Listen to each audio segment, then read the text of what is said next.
know I came through. You know I came through. You know I came through with the fuego. You know I came through. Hey, you know I came through. You know I came through with the fuego. You know I came through. Hey, you know I came through. Nowadays, I cannot.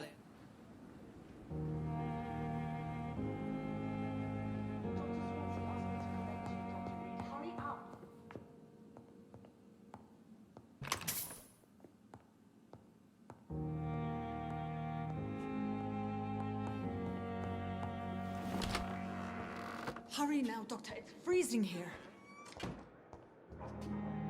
Yes, Nurse Crane? How can I help you? I'm so sorry. I know Dr. Swansea wanted you to rest, but we have somewhat of a crisis. A crisis, you say? Our supply of antiseptics is nearly depleted. I was hoping there was another box up here, but...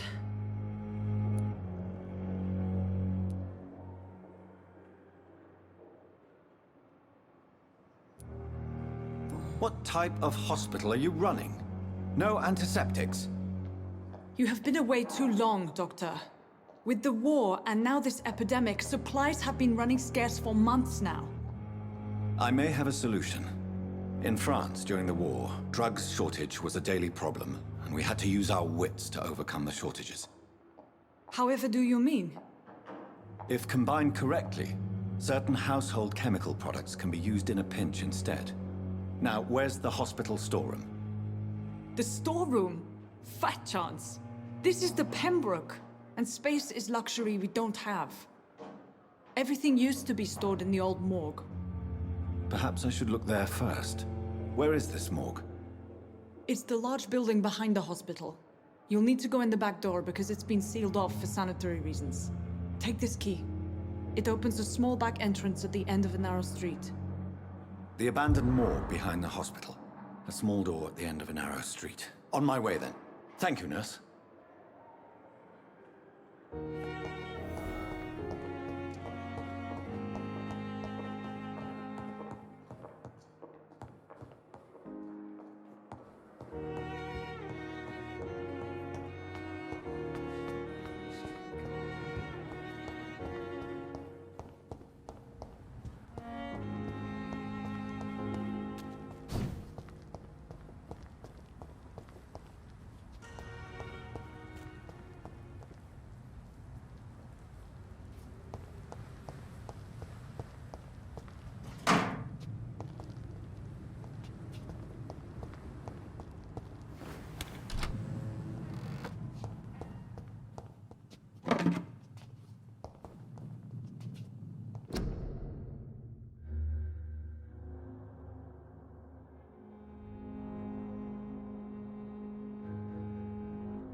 Spare your obedience,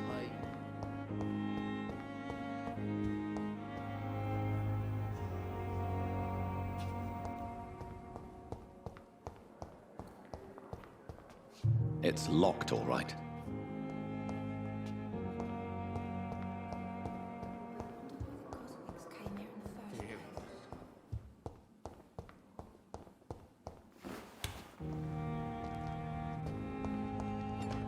I cannot enter. Scowl voices in the garden. I should investigate. If they were to find somebody.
Behavior is similar to the infected William Bishop. Must be the same strain. This sickness moves faster than influenza.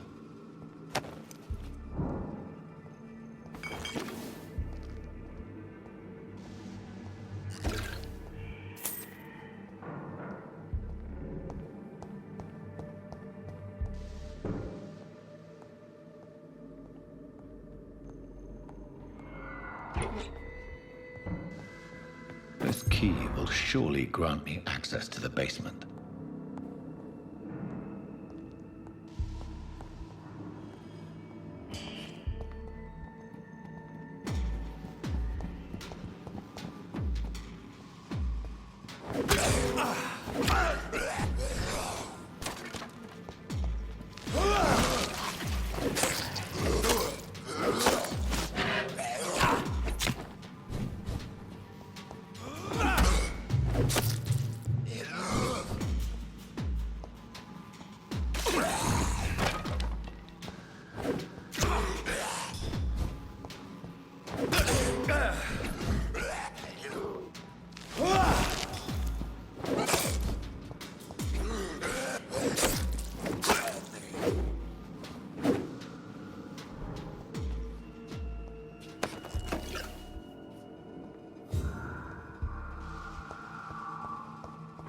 It's locked, all right.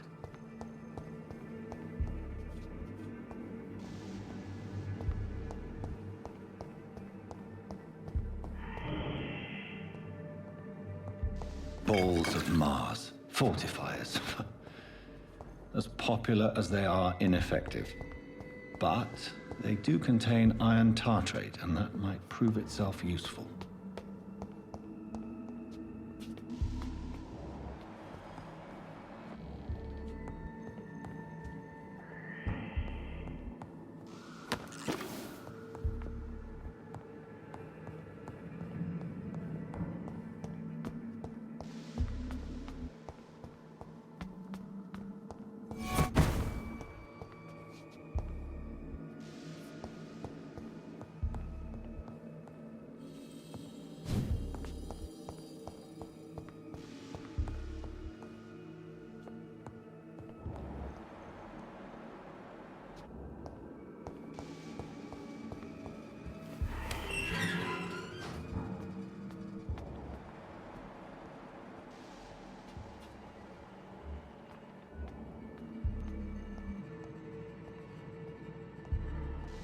These scowls feed from corpses and the husks of animals. They're not after blood.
It's locked.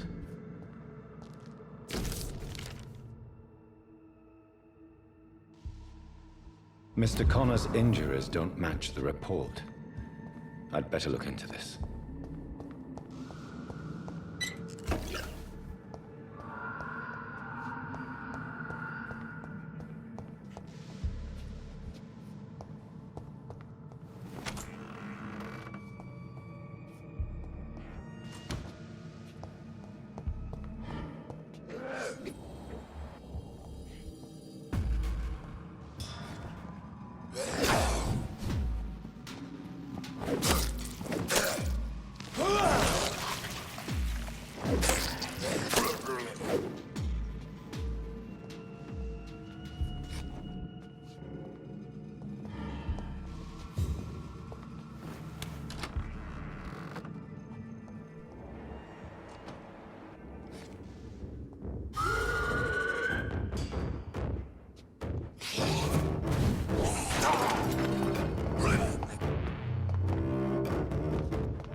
Scowls can be so ferocious.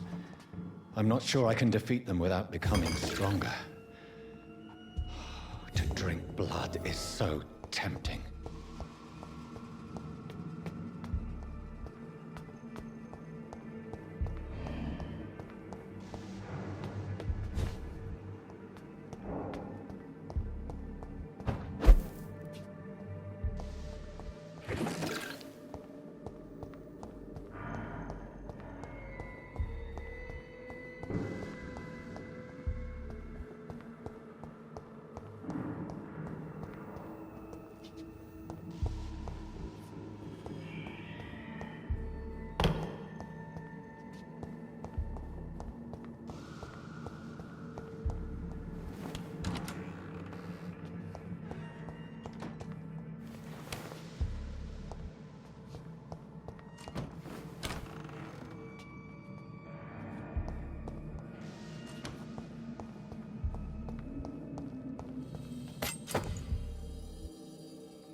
It's locked, all right.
I cannot enter.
Not now.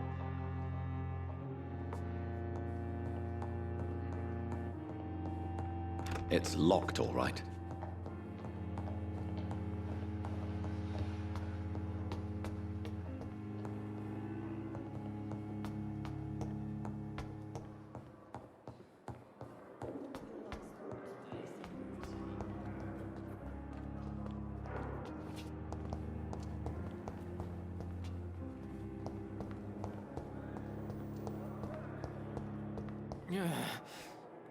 Damn. The pain. It's here again.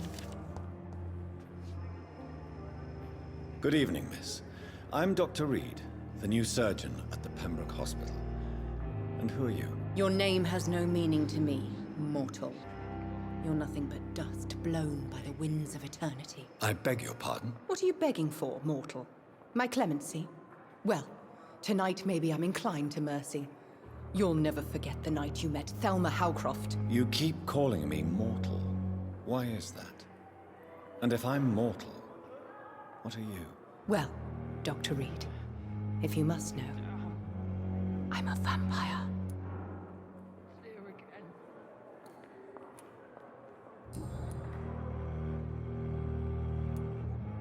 And why do you believe you're a vampire? I don't need to believe anything.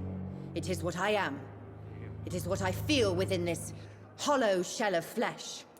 Daily routine. Please, describe to me how you feel.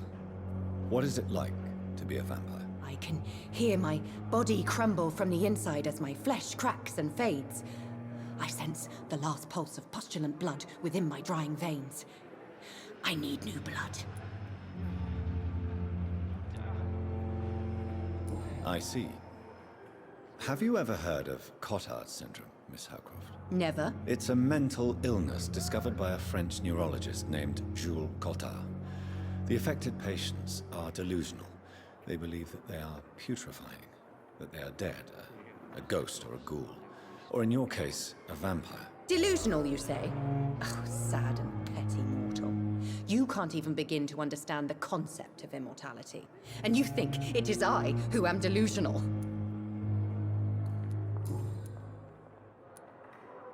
I'm assuming you must be a patient here. Am I right, Miss Howcroft? It's only a cover.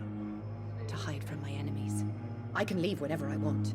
As a woman, a spirit, fog, or bat. Who are these enemies you mentioned? Can you describe them? I cannot say for sure. But I sense their eyes on me from nearby. I feel them watching me every time I visit the garden near the morgue. The staff here are not your enemy. They're here to help you, to care for you. I'm not speaking of the doctors in white. I'm speaking of the men and women who hunt me. For I am a vampire. I see. Don't worry. These people will not find you here. I'll personally make sure they leave you alone. Thank you, mortal. But do not interfere with them, for you are no match for those that hunt me.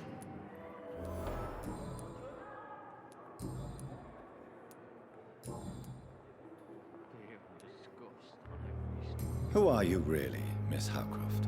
I mean, apart from being a vampire. Is that not enough for you, puny mortal? What do you require? Hmm? Proof of my powers? I'm curious to know who you were before becoming a vampire. It was such a long time ago, I don't remember. Centuries of unholy life can have strange effects on one's minds, you see?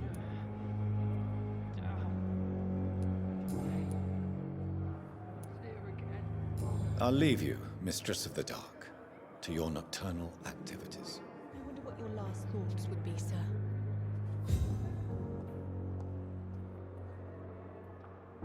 Good evening, sir. Can I help you? Unless you're here to fix my face. No. I don't think you can help me. I'm Dr. Reid. I've recently taken the position of head surgeon here. War injuries, am I right? You guessed right, Doctor. German shell took my pretty little mug right off. But they still call me Thomas Elwood.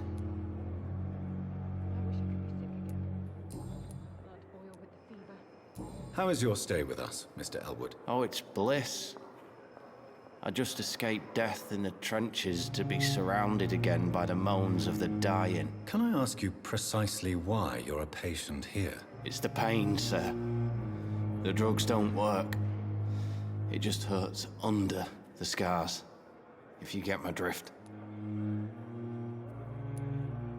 Can I do anything for your pain? Nurses gave me a bunch of pills.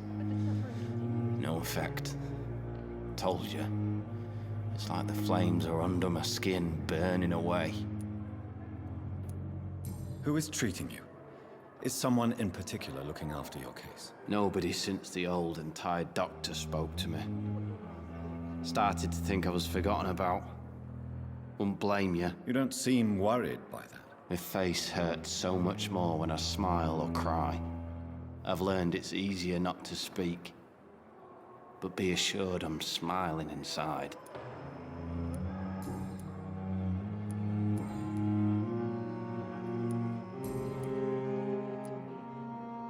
Where were you stationed, sir? Did you serve for long? I really don't want to talk about all this shit. No offense. I was pushing too much. I served in France myself. I just wanted to know what happened to you. You were an officer, weren't you? Then I doubt we fought the same war, sir. No offense. How close are you to Miss Hallcroft? Are you aware that she thinks she is a vampire? To wait for her next nibble is the best reason to stay here. Every time she approaches my bed, she treats me like something tasty. A normal person. Aren't you afraid? She may hurt you if the game goes too far. She's quite harmless, I can assure you. Her head's broken inside is all. While I'm busted on the outside. But she's still beautiful. Living proof that there's hope for me. So do you let her bite you? You know that's not sanitary. And why not? She's only supping a few drops of me blood. And the pain, it's real for once. She could decide to bite less willing patients. Then it's another good reason for me to stay here, Doctor. You do realize she's mentally disturbed. It's called the Cotard syndrome. She truly believes she's a vampire. In her madness, she never refers to my scars. And frankly, if I could, I'd join her world. It seems much more fun than the real one.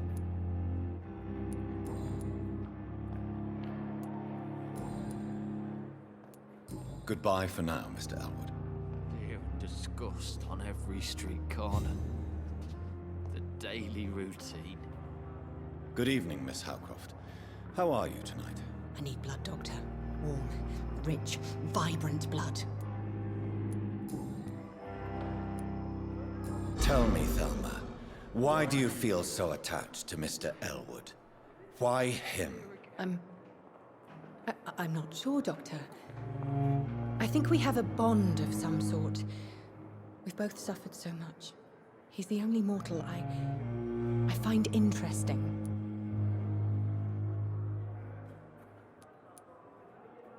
Would you say you and Mr. Elwood are romantically involved? No. No, Thomas is a delicate soul. Even though he disguises it. But I am not the woman he needs. No, for I am a vampire doctor. Do you plan to make him a vampire too? Of course not. How could I inflict my curse on anybody else? I'm not that cruel, Doctor.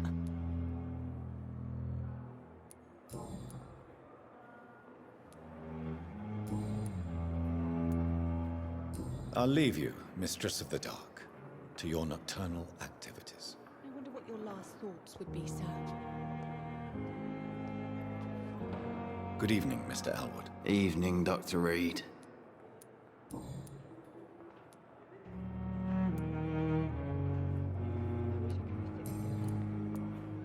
Goodbye for now, Mr. Elwood.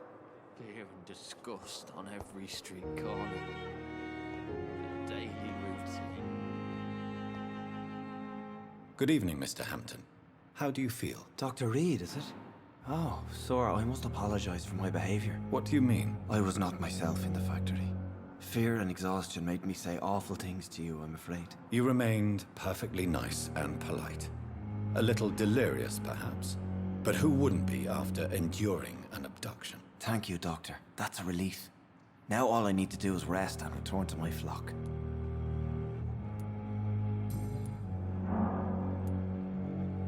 Do you know Tom Watts, the bartender from the Turtle? I met him before I found you in the canning factory. Tom? Yes, of course. Always the helping hand, good old Tom. Without men like him, corruption and despair would have wiped out the East End long ago. People are still in despair. How could it be otherwise? The authorities have left us all to rot in this contagious nightmare. No drugs, no advice, nothing. It's a damn shame. Who should I avoid in this part of town, then? Any particularly evil figures? Not really. Most men and women are just doing their best. And it's not my habit to speak ill of people I know, Doctor. How did you end up in William Bishop's den? I had received alarming news about his recent behavior. I went to his place and he refused to let me go. Why did he abduct you? William was an alcoholic. His addiction suddenly changed to blood. I don't know why. Just like a patient I met here. This Miss Hawcroft. You dared to enter this awful place alone. You're a hero, Mr. Hampton. Or a fool. I'm just a man trying to help his friends, Dr. Reid. William Bishop was a conflicted soul, searching for light.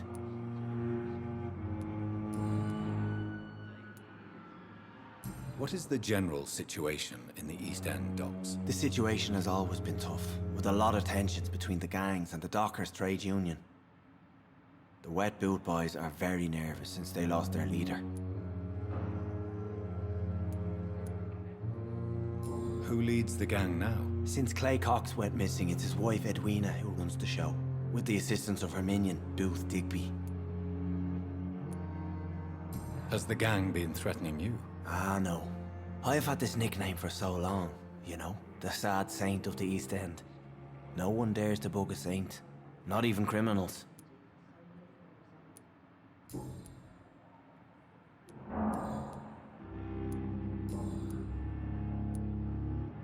How do you feel, Mr. Hampton? Medically speaking, I mean. I feel exhausted. Beyond exhaustion, actually. William drank so much of my blood in his madness. I feel empty. You're in good hands here. Dr. Swansea is well versed in blood transfusion, and I'm sure he'll take the best care of you. Thank you, sir. I believe all I need is rest, and then I can go back to the people who need me. What do you do for a living, Mr. Hampton? I can't help but notice the cross around your neck. I manage a night asylum for the poor and homeless of the docks, and I try to guide the lost and hesitant on the right path to our Lord. Are you a priest, Mr. Hampton? A deacon, maybe? Not at all, Doctor. I'm just a man of faith willing to preach the good word. Why didn't you use your cross against William Bishop? To repel him somehow? That's a very strange question, Doctor. A cross is no magical token, if that's what you were trying to say. Not mine, anyway. Have you made friends since you arrived? Not really, but I recognize Miss Harriet Jones. I knew her when she lived by the docks. That poor woman had such a miserable life. You never came to see her here at Pembroke? Receiving visits when sick can be an important part of the healing process, you know. We're not just bodies. You're preaching to the converted now, Doctor. To be truly honest, I thought she was dead. She left the docks many months ago. Goodbye, Mr. Hampton. We'll talk again later. Time has lost its effect on me, but the suffering continues.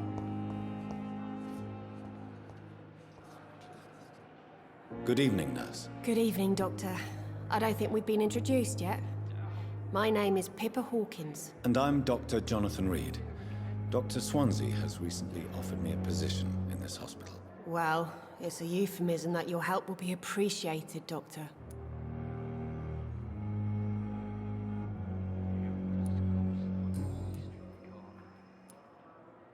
How would you describe the situation at the Pembroke Hospital? It's serious. The flu is wreaking havoc amongst the staff and patients. We are running out of everything. You must get a hold of yourself, nurse. Sorry, I'm exhausted. No one has any idea when this epidemic will be over. Nurse Hawkins, the Spanish flu won't last forever. Even the Black Plague didn't kill everyone. I wish I could believe you. But what if this epidemic was worse? What if in the end, nobody was spared?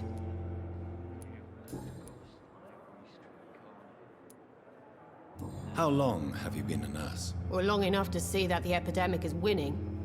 And no matter how qualified you are, don't tell me you'll change that.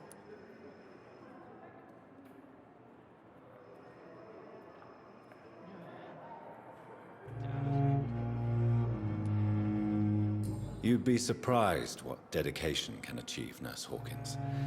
In medicine, sometimes we're just a test result away from a miracle.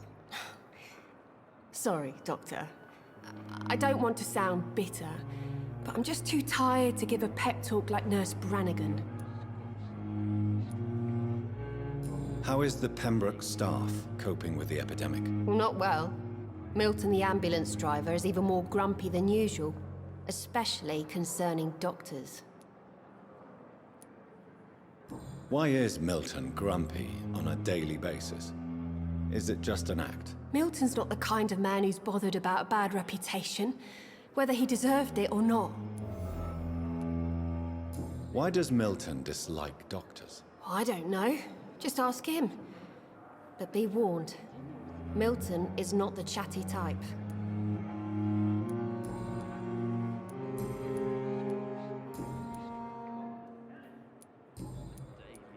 Goodbye, Nurse Hawkins. I wish I could be sick again. Feel my blood boil with the fever.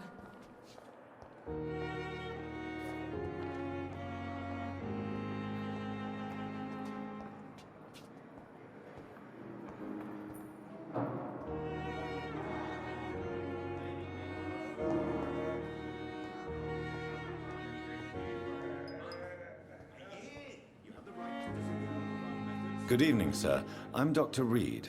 I believe we're going to be colleagues. Reid? Yes, I've been informed about your arrival. I'm Waverly Ackroyd. Welcome aboard, I suppose. Does my arrival inconvenience you in some way, Dr. Ackroyd? Let us just say that I don't particularly share Dr. Swansea's enthusiasm for hiring you. What we need here are reliable professionals, not overrated dabblers.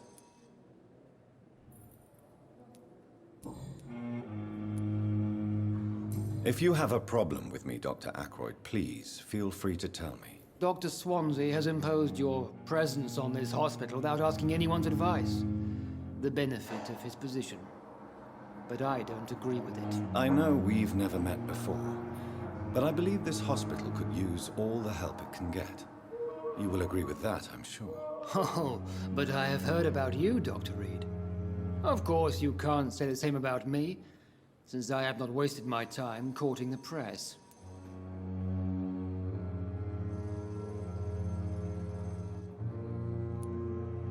You are going to change your tone with me, my dear colleague. And very quickly. I don't think so.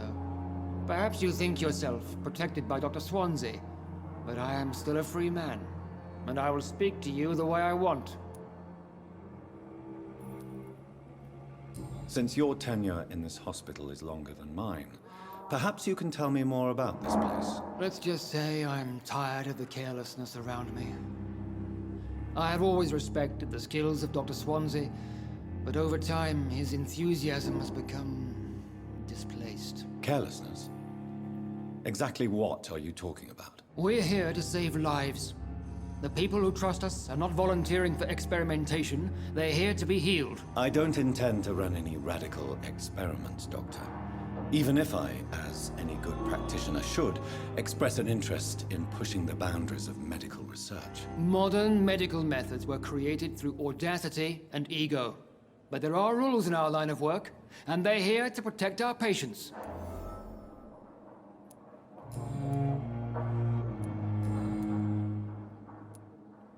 I don't know what you've heard about me, but I have already proved my value as a practitioner. I don't question your skills, Dr. Reid, but your motive. Is it money, fame, or are you truly dedicated? And what exactly is that supposed to mean? I served in the war just like you. But unlike you, I did not use the wounded to play the modern sorcerer. Be careful what you insinuate, Dr. Ackroyd. I only want you to admit you used those men to improve your theories.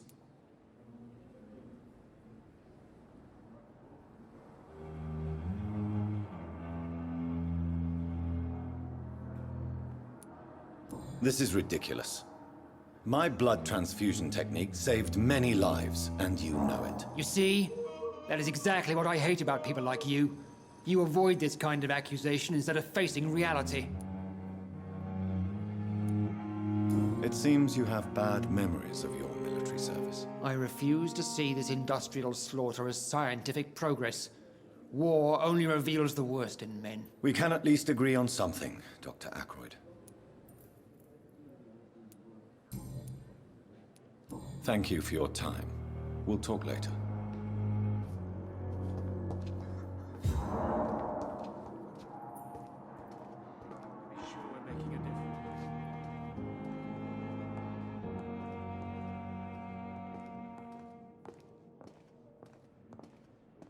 Yes, Doctor? My sweet girl.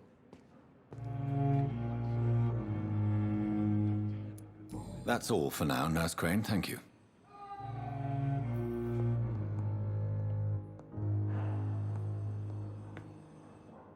I'm quite busy right now, Dr. Reid. Thank you for your time. We'll talk later. I'm so tired. I will not let you down. Good evening, Doctor. I believe we're going to be working together. Dr. Reid. Dr. Swansea informed us of your arrival, but I could not dare to believe we'd have such good fortune. Such an honor, sir. Thank you. And you are? I am Thoreau Strickland, Dr. Thoreau Strickland. I'm a great admirer of your work, Dr. Reid.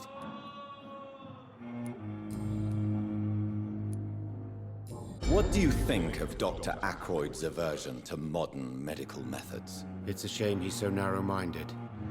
Dr. Swansea taught me that science is about exploring uncharted territory.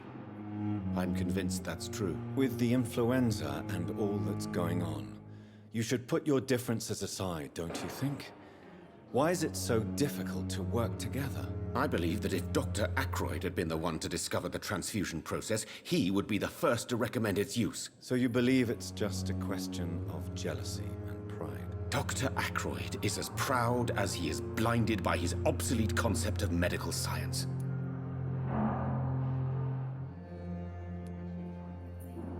Please, could you tell me something about yourself? I'm a great admirer of your work concerning blood transfusion, Dr. Reid. I run my own experiments. I'm convinced it's the future. What made you choose to be a doctor? I'm not ashamed to admit you and your work have inspired me. I am honored to have the opportunity to work by your side.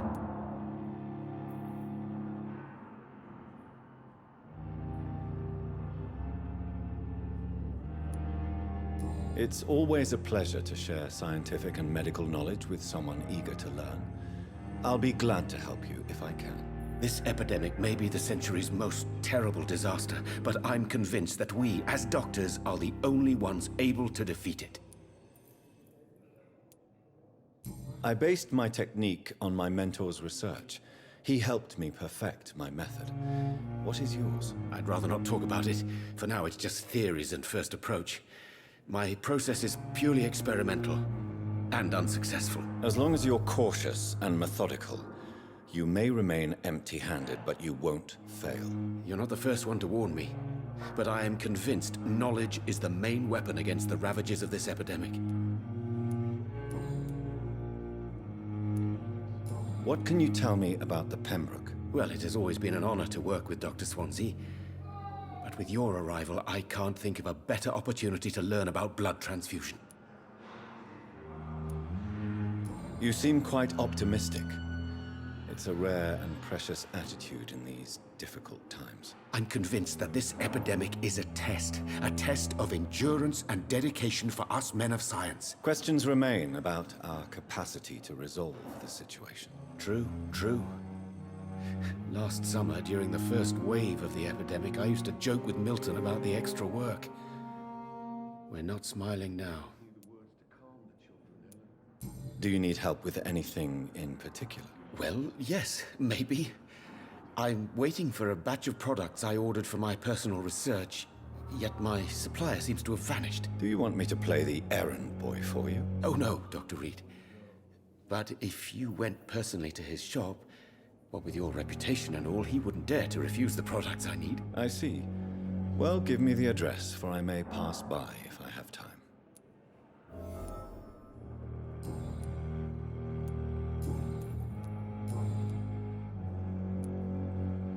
Tell me more about your willingness to experiment with new medical techniques. Harvey Fiddick is a patient suffering from a severe injury that could cripple him if not treated correctly. I'm convinced your blood transfusion technique could help him. What is it you really want? To save him, or to prove your point? Fair question. I want nothing but to save my patient, Dr. Reid. Especially since I know Mr. Fiddick's story.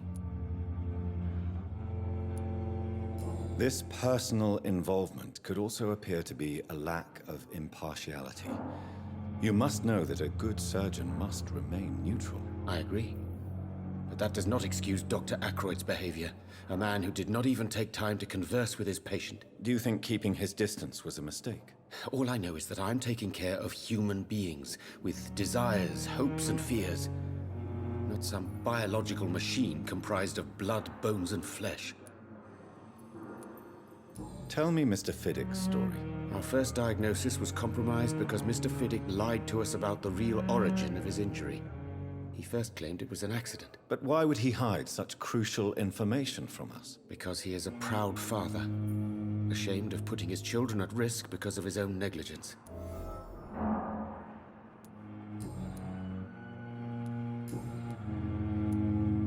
Goodbye, Dr. Strickland. I'm all right. Don't waste your time with me.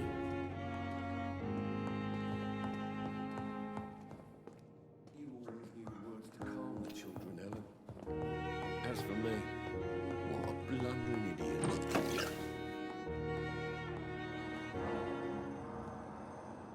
Good evening, sir. Good evening, sir. I'm Dr. Reid. May I help you? I don't know if a third opinion is needed. Your colleagues are already arguing about my condition. I see. Would you mind telling me more about your situation? I'm Harvey Fiddick. All I want is to get me bloody arm fixed properly.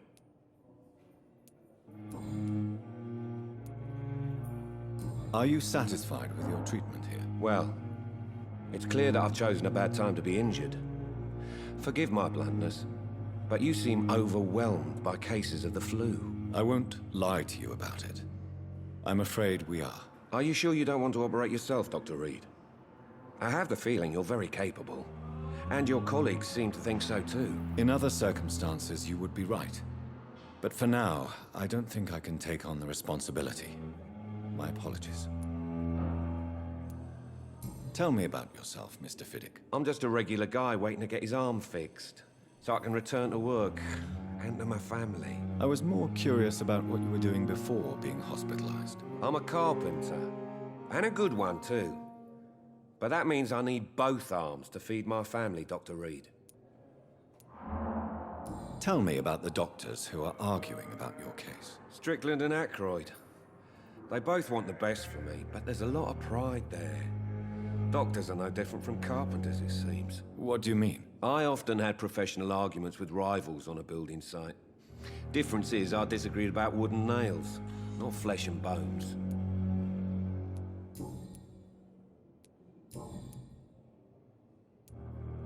Tell me about your injury, Harvey. Why do you feel so guilty about it? My wife died because of me. And now I may lose everything because I've been careless enough to hurt myself. What an arsehole.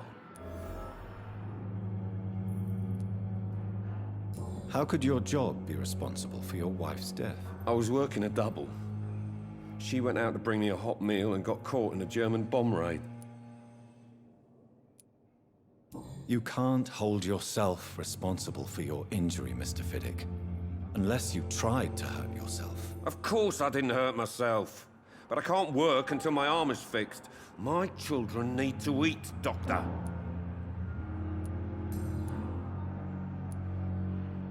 Tell me more about the death of your wife, Harvey. 1915. I was in the army. Building workshops for the Royal Flying Corps. Helen was happy I wasn't sent to the front. What happened? The Germans sent Zeppelins to bomb the construction site, but they missed their target. My wife was bringing my dinner when the bombs fell.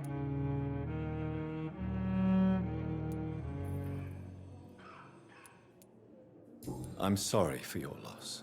So many died during the bombings. I served in France and witnessed the carnage there. I would like to say that she didn't suffer. Truth is, I have no idea. I just know that I'm all that me kids have. Poor little bleeders. How are your children after losing their mother? They were smaller then. The only good thing about this is my Helen didn't bring them with her that night.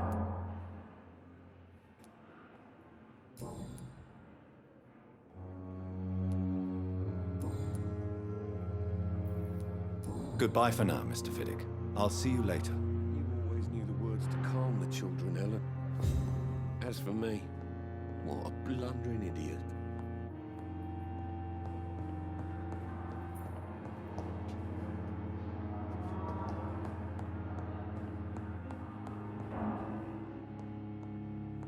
My sweet girl. Good evening. I'm Dr. Reid. Can I help at all? No, Really? Why are you here, then? I don't want to talk. My throat hurts too much. I suppose that this pain is the reason you're here. Is someone taking care of you? Yes. And no. Could you at least tell me your name, sir? Mortimer. Mortimer Goswick.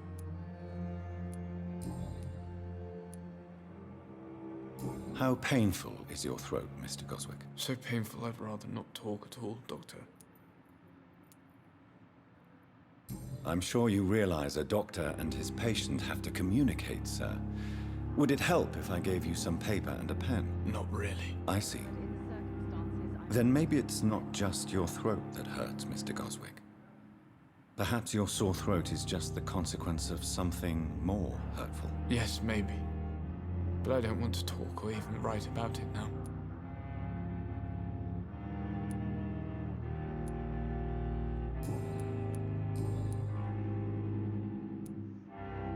Tell me about yourself, Mr. Goswick. I don't want to talk, Doctor. I have to go now, sir. But don't hesitate to contact me if you need any help. I'm willing to give you the benefit of the Don't doubt. waste your time with me. Good evening, madam.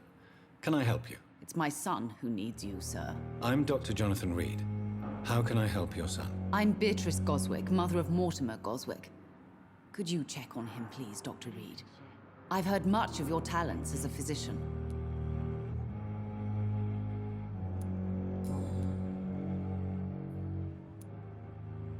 What do you think of your reception here? Any complaints? I have had the uttermost reservations about this hospital since we arrived. But we had no other choice, considering the state of emergency. Is there something in particular that's bothering you? Some of the staff were not especially welcoming. I suspect they're not accustomed to dealing with patients of such social standing. Tell me more about your arrival at the Pembroke Hospital. What gave you such a bad first impression? The ambulance driver was quite rude, for a start. And that nurse, Miss Hawkins, seems to have quite a dubious attitude. What do you mean? She managed to secure a bed for my son despite the epidemic. It was a relief, but it wasn't cheap.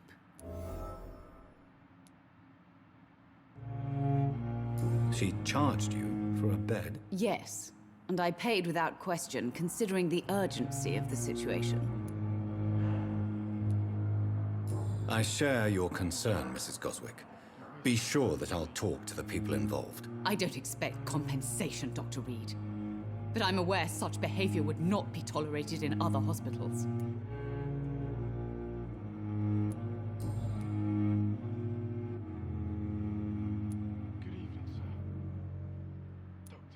What can you tell me about yourself, Mrs. Goswick? Not much to say. Just take care of my Mortimer and I'll cover all the expenses. That's all that matters. Are you really that rich? Most of the patients here are of a more humble origin, if I may say so. Yes, thanks to my husband. May he rest in peace. I can cover any needed medical expenses.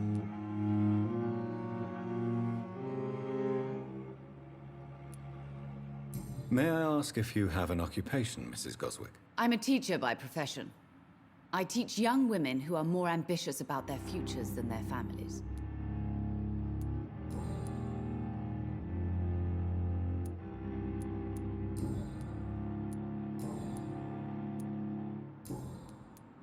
Goodbye, Mrs. Goswick.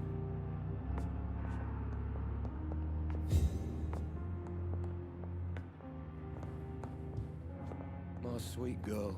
I'm all right. Reads me like a Don't book. waste your time with me. I never could keep anything.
Good evening, sir. So it is true. The famous Dr. Reid has joined us. I can't think of any better news during these terrible times. Do we know each other? Actually, yes. We met once before, at the Rockefeller University in New York. Dr. Tippett, yes, I remember. I was assisting Professor Carell in his research about coronary bypasses. He had nothing but praise for you. He was also very confident about your future. And look at you now. Eminent surgeon and blood transfusion specialist.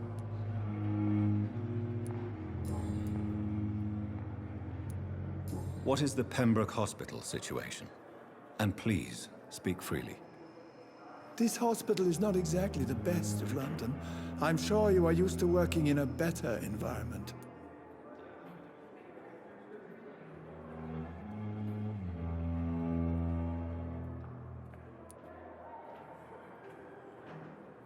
It's more than enough.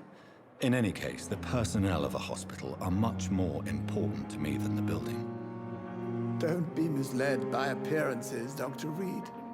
This hospital does not lack talented people. It just lacks hope. What can you tell me about the staff in the hospital? Some are really good, and others are not so good. But during this troubled period, there is no time for slander. I prefer to focus on the positive character traits.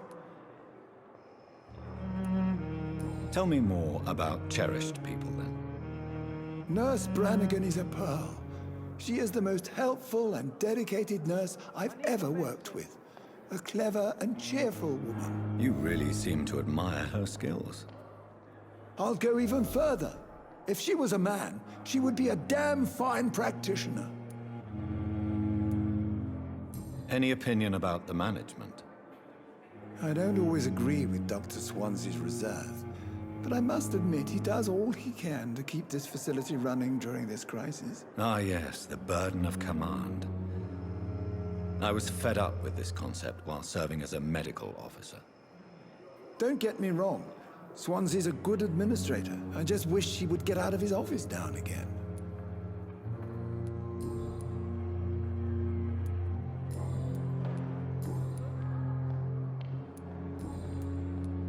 Goodbye, Dr. Tippett.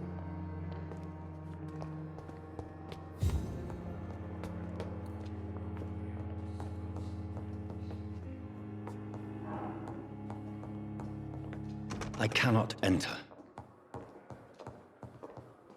Please come back later.